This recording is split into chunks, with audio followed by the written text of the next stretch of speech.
Histoire terminale, thème 1. Fragilité des démocraties, régime totalitaire et Seconde Guerre mondiale. Chapitre 3. La Seconde Guerre mondiale. Nous allons étudier plus particulièrement dans un premier temps le conflit mondial qui commence le 1er septembre 1939 avec l'invasion de la Pologne et qui se termine le 2 septembre 1945 avec la capitulation du Japon. Nous insisterons sur deux moments emblématiques de ce conflit mondial. En juin 1944, le débarquement de Normandie à l'ouest et l'opération Bagration à l'est. Le 6 et 9 août 1945, les bombes nucléaires sur Hiroshima et Nagasaki. En problématique, on peut donc se demander comment la France et le monde vont traverser ce conflit et en quoi il a complètement bouleversé les équilibres antérieurs.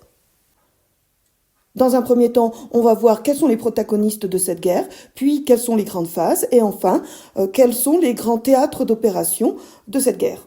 Grand 1, un conflit mondial. Petit 1, quels sont les protagonistes ? On a vu que, en 1936, est signé l'axe Rome-Berlin qui lie Mussolini et Hitler, auquel viendra s'ajouter le Japon en septembre 1940. En 1942, l'Allemagne domine l'Europe, seul le Royaume-Uni résiste avec à sa tête le Premier ministre Winston Churchill. En ce qui concerne l'URSS, Hitler et Staline avaient signé le 23 août 1939 le pacte germano-soviétique qui protège donc Hitler à l'Est et permet à l'URSS d'annexer les pays baltes et l'Est de la Pologne. Cependant, tout change le 22 juin 1941 avec l'opération Barbarossa. Hitler se retourne contre les soviétiques, la Wehrmacht, l'armée de terre allemande, et les Einsatzgruppen dévastent l'Europe de l'Est.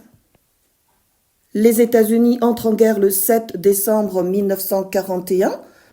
Le Japon a attaqué la base états-unienne de Pearl Harbor. 2300 morts, 11 navires coulés, entraînant l'entrée précipitée des États-Unis dans le conflit. C'est la fin de l'isolationnisme. En effet, bien que Roosevelt était tout à fait disposé à rentrer en guerre aux côtés de la Grande-Bretagne, l'opinion publique américaine et le Congrès n'étaient pas prêts à cela. Une fois la guerre déclarée, les États-Unis s'engagent totalement dans cette guerre. C'est le programme de la victoire en 1942.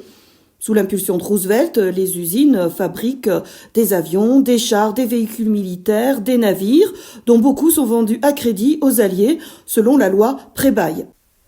Si on récapitule, la Grande Alliance est donc constituée du Royaume-Uni, des États-Unis, de l'URSS et de la Chine, qu'il ne faut pas oublier, puisque la guerre a commencé en Asie en 1937.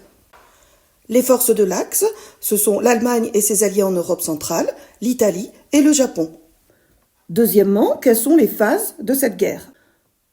On distingue une première phase de 1939 à 1941. L'Allemagne nazie domine l'Europe. Après avoir occupé donc Prague et annexé la Bohême-Moravie au printemps 1939, contrairement aux accords de Munich, le 1er septembre 1939, la Wehrmacht a envahi la Pologne. En vertu de leur alliance avec la Pologne, la France et la Grande-Bretagne déclarent la guerre à l'Allemagne. Le 3 septembre, la guerre en Europe commence. Dans un premier temps, les opérations se portent sur le nord de l'Europe, en particulier en Norvège, à Narvik. L'enjeu, c'est le fer suédois qui approvisionne l'Allemagne. Au printemps 1940, les choses s'accélèrent à l'ouest. L'Allemagne passe à l'offensive. Elle pratique la guerre éclair, la Blitzkrieg, alors que les Français sont repliés sur la ligne Maginot. Dans le même temps, le Japon domine l'Asie. C'est la sphère de coprospérité asiatique. Coprospérité car le Japon se présente comme le libérateur de pays colonisés, par exemple le libérateur de l'Indochine française, Vietnam, Laos, Cambodge. La phase 2, c'est 1942-1944, elle est caractérisée par les reculs de l'Axe. La bataille de Stalingrad, juillet 42, février 1943, est emblématique de cette période et de l'engagement de l'URSS contre les nazis.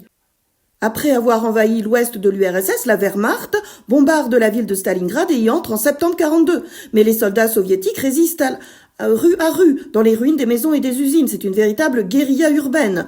Encerclés par l'armée soviétique venue de l'extérieur, les Allemands doivent se rendre. 95 000 soldats sont faits prisonniers et envoyés dans des camps. Seuls 5 000 survivront. C'est la première défaite de l'Allemagne nazie et le retentissement est mondial. Dans le Pacifique, c'est la bataille de Midway le 4-7 juin 1942 qui marque le recul des forces japonaises. C'est un engagement aéronaval majeur qui oppose donc les forces des États-Unis à celles du Japon. Et cette bataille met fin à la supériorité des forces japonaises dans l'océan Pacifique, touchées par la disparition de leurs meilleures unités aéronavales. Et ensuite, les Américains commencent la reconquête du Pacifique. Enfin, phase 3, 1944-1945, c'est la victoire de la Grande Alliance. Une période courte mais très dense, les combats sont acharnés aussi bien en Europe qu'en Asie et rien n'est gagné d'avance. Le 6 juin 1944, le débarquement en Normandie est le moment emblématique de cette période. Un second débarquement a lieu en Provence en août 1944. À l'Est, les Soviétiques lancent l'opération Bagration, 22 juin 14 août 1944, qui leur permet donc de libérer la Biélorussie et de marquer une avancée décisive de l'Estonie à la Roumanie et de progresser rapidement vers l'Allemagne et de progresser donc vers Berlin. En avril 1945, ils parviennent à Berlin, Hitler se suicide le 30 avril, l'Allemagne se rend le 7 mai et signe sa capitulation le lendemain, le 8 mai 1945. C'est la fin de la guerre en Europe. Dans le Pacifique, les États-Unis ont reconquis une à une les îles du Pacifique. Après leur victoire à Iwo Jima en février-mars 1945, ils attendent la reddition du Japon. Harry Truman, qui a remplacé Roosevelt mort en avril 1945, prend la lourde décision de lancer les bombes atomiques du 6 et 9 août 1945 sur Hiroshima et Nagasaki. Le programme nucléaire avait été lancé suite à une lettre d'Einstein à Roosevelt en août 1939, qui avait décidé, le président des États-Unis, à lancer le programme Manhattan. La stratégie de Truman réussit. Il arrive à faire céder le Japon avant que l'URSS n'intervienne militairement dans la région. Le 15 août, l'empereur du Japon Hirohito annonce la capitulation à la radio et le 2 septembre, c'est la capitulation officielle du Japon. C'est la fin de la Seconde Guerre mondiale. Quels ont été donc les théâtres d'opération de cette Seconde Guerre mondiale ? Les théâtres d'opération sont plus particulièrement localisés en Europe et en Asie. En Europe, il s'agit, comme on l'a vu, de l'Europe du Nord et puis des fronts Est et Ouest. En Asie, le Japon avait attaqué la Corée dès 1931, puis le nord de la Chine en 31-32, transformant la Mandchourie en Manchukuo. La Chine est attaquée en 1937. Les tensions sont toujours très vives aujourd'hui entre le Japon et la Corée, les femmes coréennes ayant servi de femmes de réconfort, c'est-à-dire de prostituées pour les Japonais, et entre le Japon et la Chine à propos du massacre de Nankin. Enfin, on doit souligner le rôle important de l'Afrique du Nord dans ce conflit. En 1942, les troupes du général britannique Montgomery réussissent à venir à bout de l'Africa Corps du général Rommel, préparant ainsi la voie pour le débarquement allié de novembre 1942. En novembre 1942, les Alliés débarquent donc en Afrique du Nord, puis en juillet 1943 en Sicile, ce qui aboutit à la capitulation de l'Italie en septembre 1943. Après une période difficile entre 1943 et 1945 en Italie, Mussolini est exécuté le 28 avril 1945.